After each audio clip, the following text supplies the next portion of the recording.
21 a 31. Ok?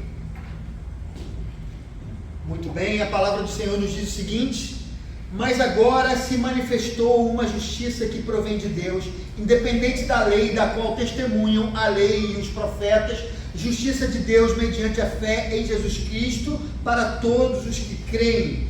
Não há distinção, pois todos pecaram e estão destituídos da glória de Deus, sendo justificados gratuitamente por sua graça, por meio da redenção que há em Cristo Jesus. Deus o ofereceu como sacrifício para propiciação mediante a fé pelo sangue, demonstrando a sua justiça. Em sua tolerância havia deixado impunes os pecados anteriormente cometidos, mas no presente demonstrou a sua justiça, a fim de ser justo e justificador daquele que tem fé em Jesus. Onde está então o motivo de vanglória? É excluído, baseado em que princípio? Da obediência à lei? Não, dos princípios da fé. Pois sustentamos que o homem é justificado pela fé, independente da obediência à lei. Deus é Deus apenas dos judeus? Ele não é também o Deus dos gentios? Sim, dos gentios também, visto que existe um só Deus, que pela fé justificará os circuncisos e os incircuncisos. Anulamos então a lei pela fé? De maneira nenhuma. Ao contrário, confirmamos a lei. Vamos orar. Senhor, opera em nós nessa manhã o teu querer. Nós abrimos o nosso coração para ti e pedimos que o teu Espírito Santo ilumine a nossa mente para que a gente venha entender a palavra do Senhor. Nós precisamos da tua palavra. Oramos assim, no nome de Jesus. Amém. Amém. Os irmãos podem se assentar.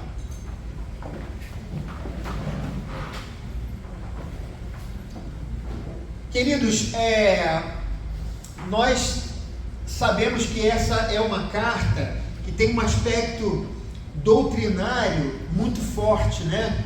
Essa é uma carta que muitas doutrinas da igreja foram formuladas a partir dela, porque é uma das cartas mais profundas em termos teológicos do apóstolo Paulo. Mas muitas vezes nós nos esquecemos que, na verdade, essa carta ela está tratando de assuntos corriqueiros do dia a dia.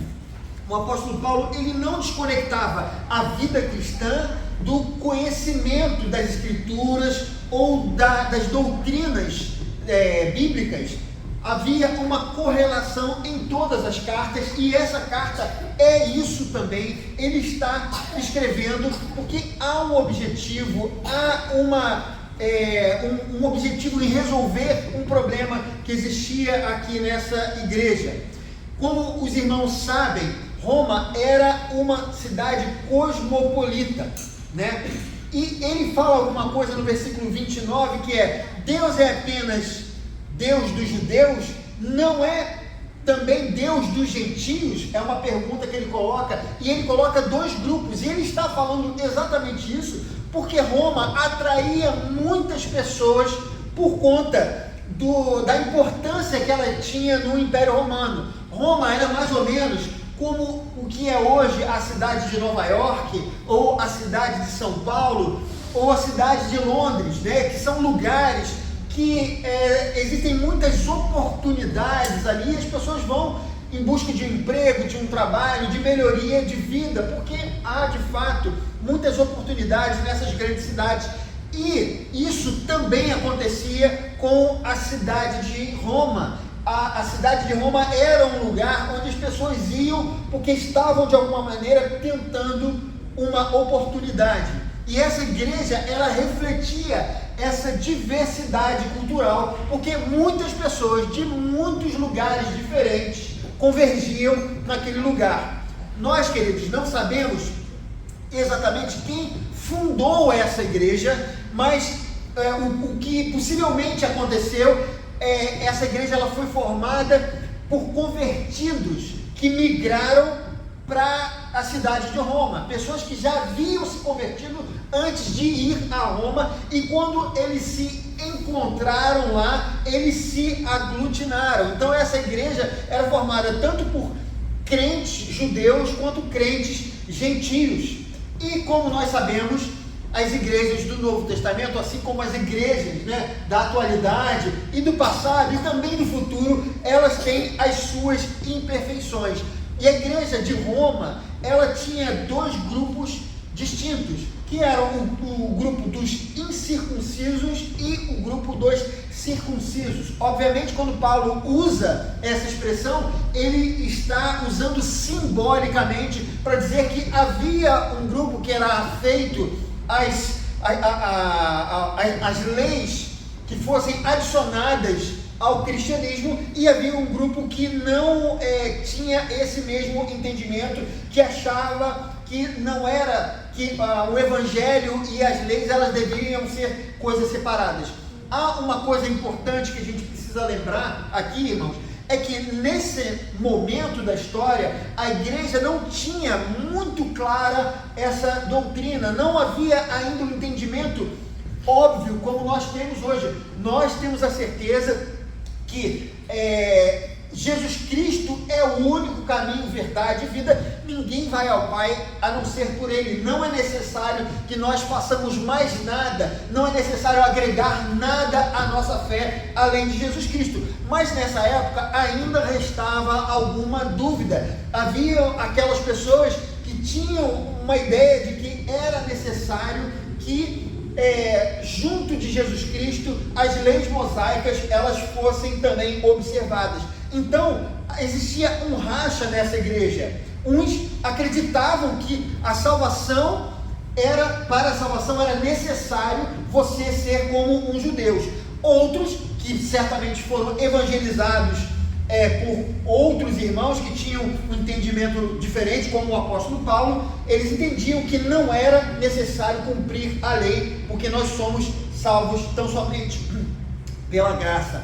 Paulo, então, ele escreve essa carta para explicar o significado da justificação.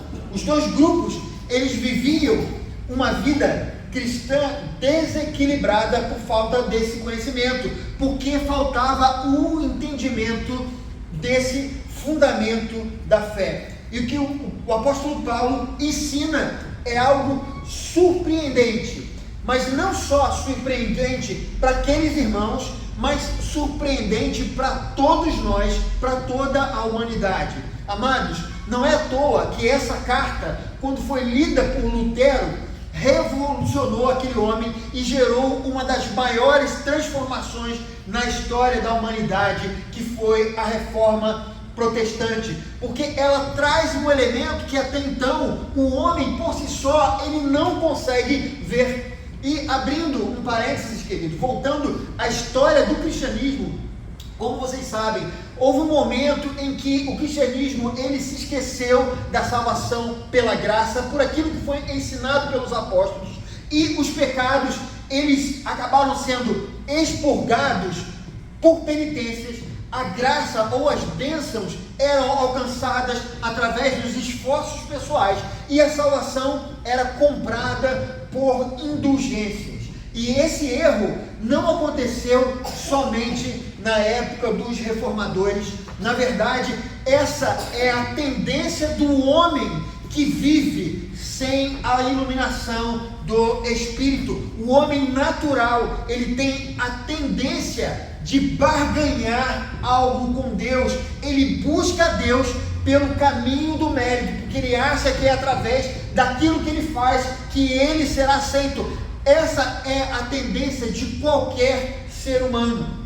E esse era o conflito da igreja que estava ali em Roma, a igreja na qual o apóstolo escreveu essa epístola. Uns achavam que estavam mais certos do que os outros. Havia aquele grupo que se sentia superior porque praticava os ritos da lei. Mas também havia um outro que se sentia superior porque não praticava os mesmos ritos. Mas afinal, a lei era ou não era válida? Paulo, queridos, ele vai dirimir essa dúvida, dizendo que a salvação não é nem por uma coisa e nem por outra, mas sim pela justificação. Queridos, e o que a Bíblia nos fala sobre esse tema? A Bíblia nos ensina que lei e graça sempre existiram. No passado, não eram os bodes e os bois que perdoavam pecados. Os sacrifícios, eles apenas apontavam para Jesus, ou seja, para a salvação que era pela graça. No Novo Testamento, em contrapartida, a lei, ela permanece. Vocês se lembram de Jesus dizendo que ele não veio para abolir a lei, mas para cumpri-la? E Jesus ainda dificulta a vida dos seus ouvintes quando ele disse no versículo 20 de Mateus 5: pois eu lhes digo que se a justiça de vocês não for muito superior à dos fariseus e mestres da lei, que eram pessoas que cumpriam a lei, Jesus fala, de modo nenhum entrarão no reino dos céus. Veja que lei e graça estão tanto no Antigo Testamento quanto no Novo Testamento. No Novo Testamento, as exigências de Deus permaneciam as mesmas. Somente alguém santo pode ser aceito, como diz o autor de Hebreus: sem santidade ninguém verá a Deus. É necessário estar diante de Deus em santidade, ou seja, não ter nenhum tipo de pecado. Para nós, queridos, atingir esse nível de santidade é impossível. E eu vou dizer por que o homem ele não pode atingir esse nível de santidade para exigir de Deus qualquer mérito para a salvação. Por causa, em primeiro lugar, dos nossos pecados, daquilo que nós praticamos, daquilo que nós empilhamos durante a nossa vida e os pecados que nós vamos cometer daqui para diante.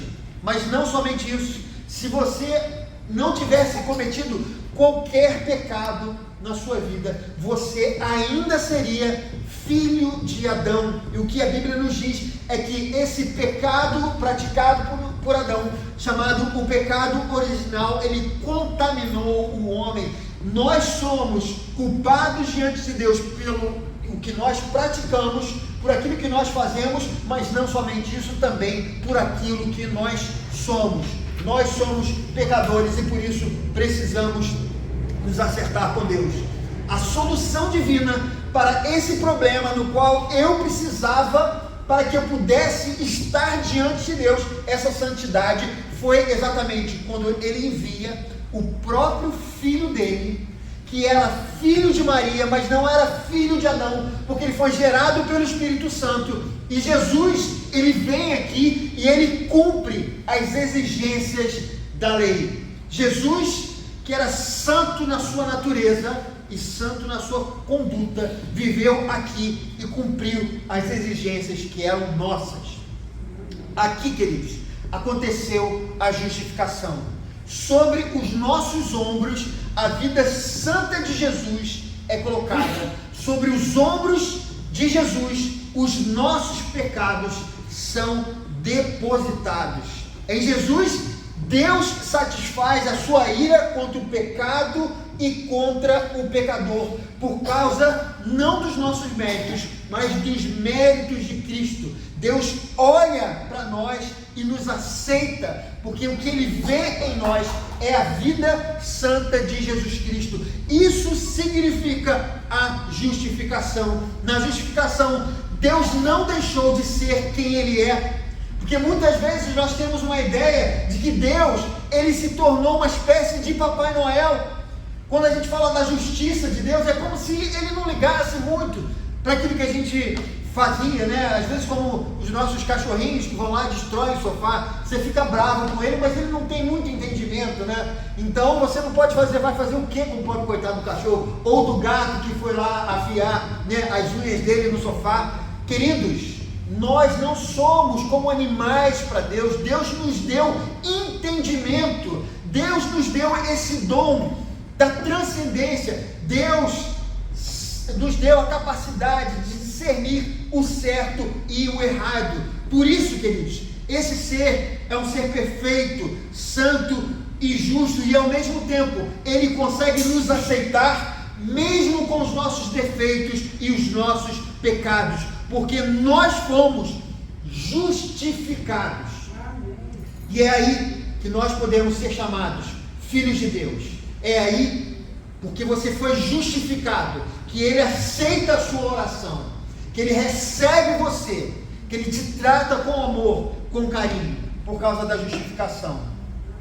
Queridos, e como a doutrina da justificação nos ajuda a resolver o problema do mérito na salvação, já que a gente não pode alcançar a salvação pelos nossos méritos, porque somos devedores. Como ela resolve essa questão? Em primeiro lugar, amados, a justificação nos mostra que nós devemos nos esvaziar de nós mesmos. Versículo 26 nos diz: mas no presente demonstrou a sua justiça a fim de ser justo e justificador daquele que tem fé em Jesus. Amados, de repente, na nossa história, nós somos flagrados vivendo essa verdade, que é a verdade da justificação. Eu tenho certeza que no momento que você se converteu, você não tinha entendimento disso. Eu sei, queridos, eu já contei isso para vocês, a minha conversão se deu aos 9 anos de idade. Certamente, uma criança de 9 anos não tem muito conhecimento das doutrinas bíblicas. No entanto, eu já havia sido justificado antes mesmo de ter o entendimento do que significava a justificação na minha vida. Isso não foi diferente comigo ou com você. Na verdade, antes da fundação do mundo, você já havia sido justificado, porque essa obra foi feita por Jesus Cristo na eternidade. E de repente, a gente se dá conta dessa realidade. A humanidade recebe essa notícia da justificação. Mesmo aqueles que levaram Jesus Cristo para a cruz não tinham a noção de que Jesus estava fazendo isso para que Ele pudesse justificar a humanidade. Nem mesmo, irmãos, Israel no passado tinha a visão, tinha essa dimensão da justificação. Eles eram perdoados não por causa do sacrifício que era levado ali no altar, a morte dos bodes, a morte dos bezerros, mas era por causa de Jesus Cristo. E eles não tinham a noção disso, mas os seus pecados eram perdoados e eles eram justificados através de Jesus Cristo, mesmo no Antigo Testamento. Quantas vezes nós achamos que podemos dar algo a Deus? Quantas vezes nós imaginamos que nós podemos contribuir com a eternidade, achando que só basta a gente andar de uma determinada forma ou de outra, que nós vamos alcançar a nossa salvação, escolher a nossa própria salvação. Muitas vezes achamos que temos condição de controlar esse assunto tão importante. Mas eu queria dizer para vocês, queridos, que não adianta vocês orarem 300 vezes por dia. Isso não vai trazer a salvação para ninguém. Ainda que seja importante a nossa oração, ainda que isso contribua para a nossa relação com Deus, isso de fato não vai te fazer uma pessoa salva. Não adianta você repetir um mantra, uma oração ou qualquer outra coisa, isso não nos salva. Amados, o mundo espiritual está muito além do nosso controle. Quem disse que se você morrer hoje, a sua alma estará segura para sempre? E eu digo da perspectiva humana. Muitas vezes nós vemos pessoas falando sobre salvação, sobre uma nova vida, sobre uma reencarnação, mas qual é a certeza que nós temos sobre isso, se nós nem mesmo conseguimos ter certeza sobre coisas da nossa vida? Nós, por exemplo, não escolhemos a família em que a gente vai nascer, a cor da nossa pele, a cor dos nossos olhos, não temos controle sobre os nossos corpos. quando vamos ficar doentes ou não, sobre os cabelos que caem da nossa cabeça, né, queridos? Ou o nosso próprio envelhecimento. Eu gostaria de ser bonitinho como eu era, né, quando eu era jovem, mas eu não tenho controle sobre isso, amados. Se eu não tenho controle sobre o meu próprio corpo, como eu vou ter o controle sobre coisas espirituais, coisas nas quais eu não tenho domínio? Mas muitas vezes, pessoas falam das coisas eternas como se pudessem dominá-las. Falar sobre salvação, falam porque elas andam desse ou daquele jeito, porque simplesmente elas acham que a eternidade é assim ou daquele outro jeito, coisas que tiram da própria cabeça e não aquilo que a Bíblia nos fala sobre nós ou sobre a eternidade, e simplesmente elas se satisfazem com isso. Tiago 4,14 nos diz que é a sua vida. Vocês são como a neblina que aparece por um pouco de tempo e depois se dissipa. Pura verdade, o homem é frágil demais para dizer algo sobre a eternidade. A eternidade está muito além do nosso alcance. A justificação, segundo a Bíblia, é um processo que acontece sem a nossa participação. Não depende dos nossos méritos, não depende da minha capacidade ou da minha inteligência. Aqueles irmãos do passado não tinham controle sobre a sua justificação. Não era por mérito, não era por cumprir a lei que aqueles irmãos de Roma seriam salvos, mas também, queridos, não era por não cumpri-la.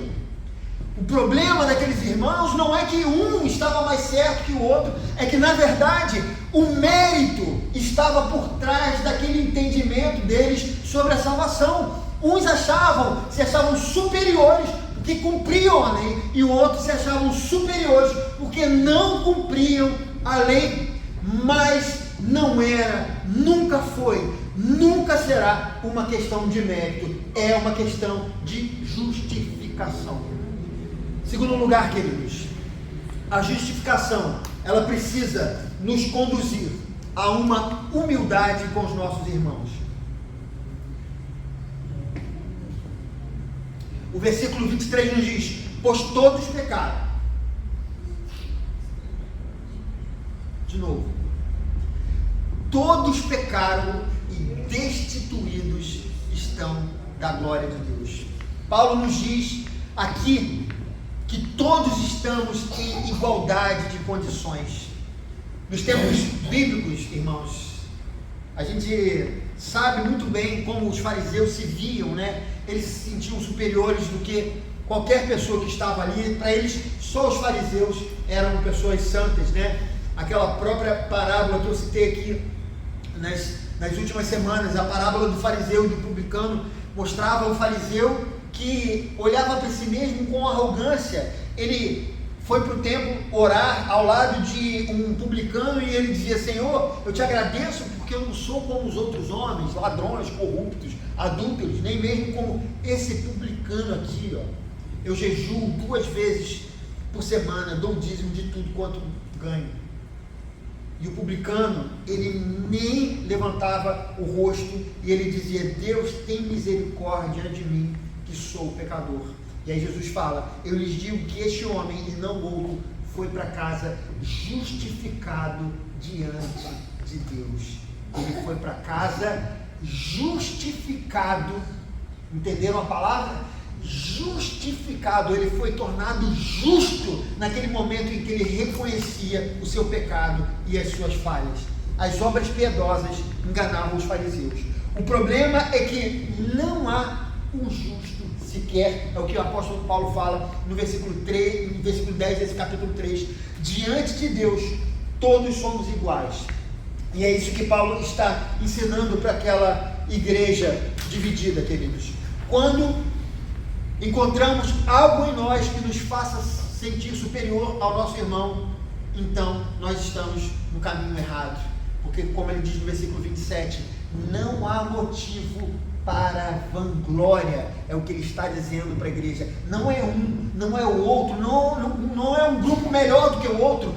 Não há motivo para vanglória. Não há nada que você possa falar ou fazer para que você mereça a justificação. Porque a nossa justificação não é baseada na obediência à lei, mas no princípio da fé, é o que ele fala. Essa doutrina, queridos, então precisa nos conduzir à humildade com os nossos irmãos em Cristo. A gente precisa ter mais paciência com o nosso irmão. Com os ímpios também, a gente precisa se preocupar com aquelas pessoas que têm ido cegamente para o inferno. A gente não pode simplesmente achar que nós somos crentes, somos melhores, somos superiores, assim como nós fomos perdoados, eles também precisam ser perdoados, eles precisam também ser justificados. E você, se hoje anda bem, você sente a bênção de Deus na sua vida, porque você anda nos caminhos de Cristo, não é pelos seus próprios méritos. E ainda, queridos, nós precisamos, a doutrina, ela nos conduz à humildade também, no nosso relacionamento familiar, quando nós compreendemos os defeitos do nosso cônjuge, dos nossos filhos, dos nossos pais, dos nossos irmãos. Terceiro e último lugar, queridos, a justificação, ela precisa nos encher de 3 coisas: temor, esperança e alegria. Sendo justificados gratuitamente por sua graça, é o que Paulo diz, por meio da redenção que há em Cristo Jesus. Sendo justificados gratuitamente, é o que ele está dizendo. Por isso, a justificação, ela precisa nos trazer temor. Quando a gente fala sobre a salvação pela graça, é importante a gente dizer, talvez essa seja a única coisa de graça, realmente de graça nessa vida. Mas é importante a gente dizer que ela saiu de graça para nós. Ela foi gratuita para mim e para você, mas ela custou muito para Jesus Cristo. No Getsemane, Jesus, ele ora ao Pai: se for possível, afasta de mim esse cálice. Amados, cálice nas Escrituras significa ira de Deus. Quando a gente vê os cálices sendo lançados no Apocalipse, nós estamos vendo o profeta falando sobre a ira de Deus sendo lançada sobre a humanidade. E sobre Jesus estava sendo lançado o cálice da ira, que era para mim, direcionado para mim e para você. É algo que nós muitas vezes deixamos de lado, mas foi gratuito, é graça para mim e para você. Isso deve causar temor no nosso coração, mas pendurado na cruz foi Jesus Cristo. Em segundo lugar, esperança. Nós não somos os responsáveis pela nossa salvação. Que bom é a gente saber disso, queridos, que a justificação, ela nos dá esperança também, ela provém de Deus. E no processo de santificação, muitas vezes nós falhamos, nós não conseguimos ser aquela pessoa, aquele modelo que nós sabemos que deveríamos ser. No entanto, o apóstolo João, ele nos ensina algo: meus filhinhos, escrevo-lhe essas coisas para que vocês não pequem. Se porém alguém pecar, temos um intercessor junto ao Pai, Jesus Cristo, o justo.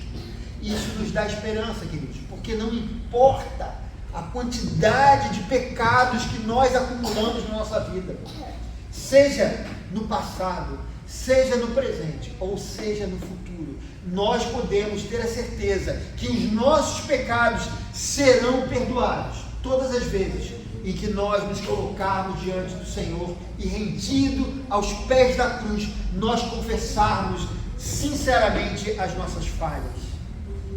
Não há, queridos, um contador de pecados contando quantos pecados nós cometemos, e se nós passarmos de 2.000 ou de 3.000 ou de 5.000, aí nós não seremos perdoados. Aquele ladrão na cruz, ele foi salvo naquele momento. Certamente ele levou uma vida inteira cometendo pecados, e só no momento final ele reconheceu os seus pecados, enquanto o outro havia no seu coração uma arrogância que impediu de ser justificado naquele momento. E por último, queridos, essa doutrina, ela deve nos trazer alegria. A justificação é o que faz com que nós tenhamos paz com Deus.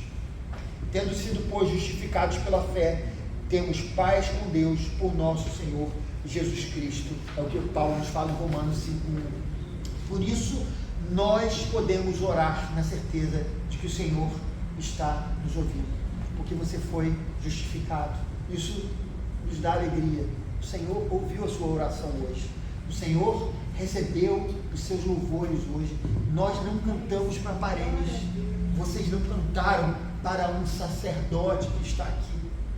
Eu estou na mesma condição, rendendo louvores, graças ao Senhor, e estou na mesma condição de qualquer outro irmão aqui, que tem a sua vida, a necessidade de confessar os pecados, queridos. Por isso nós podemos cultuar o nosso Deus na certeza de que Ele está presente, que fomos justificados. Por isso nós temos a certeza de que Ele está conosco nos momentos difíceis. Ele não vai te abandonar. Ele não vai olhar para você e vai dizer para você: não, você é muito pecador, você é impuro, você não é como um fariseu, as suas obras não são perfeitas. Não, você foi justificado, e essa é a certeza que você terá nos momentos difíceis na sua vida, nos momentos de aflição. Ele não te abandonará. Por isso temos a certeza que não precisamos temer a morte, pois os méritos de Jesus são suficientes para a nossa salvação. Não importa o que vai acontecer com você amanhã, é certo, queridos, que o amanhã nos trará a morte. Desculpa te dizer uma realidade, mas é verdade. Não importa para nós, porque nós fomos justificados e nós seremos aceitos por Deus. Não importará o seu passado. Sobre os seus ombros está a vida justa de Jesus. Sobre os ombros de Jesus estão todos os nossos pecados. Deleite-se, alegre-se nessa doutrina da justificação. O Senhor está presente em nossas vidas. Eu vou convidar você a ficar de pé. Nós vamos cantar louvor ao Senhor agora.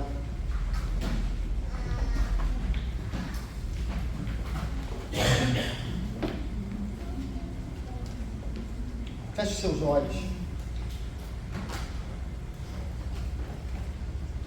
Senhor, nós te agradecemos pela tua palavra. Senhor, uma palavra tão pequena, justificação, é algo tão importante para a nossa vida. Perdoa-nos quando a gente lê a tua palavra e a gente não se atenta para essas realidades. No nome de Jesus, eu peço que o Senhor possa abrir o nosso entendimento, para que a gente possa aplicar essas realidades na nossa vida. Por favor, tem misericórdia de nós. Quem nos separará do amor que o Senhor tem por nós? Será a angústia, a tribulação, a perseguição. Nada nos separará do amor de Cristo. Vamos cantar essa música, querido.